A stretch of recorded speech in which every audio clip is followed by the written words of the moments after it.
Hey everyone, want to share a great use for Mason inside of the platform.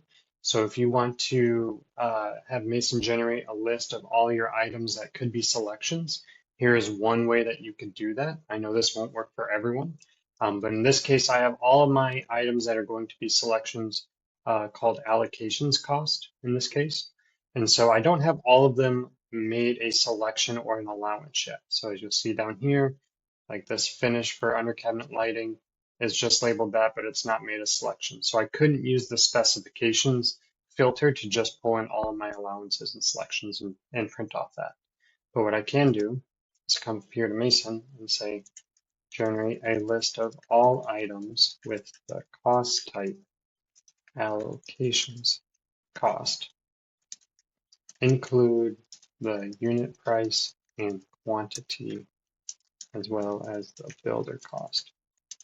In this case, I want to show the builder cost for their allowance, not necessarily the customer price in case they went out on their own, but you could have it generate the customer price as well.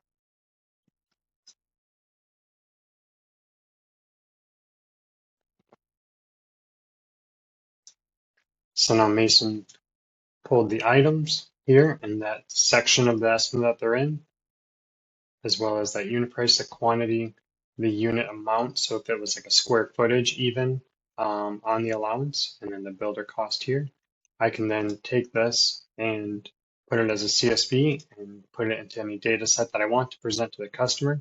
But this is a great way to pull out that list quick and clean in a ready to made presentation to the customer.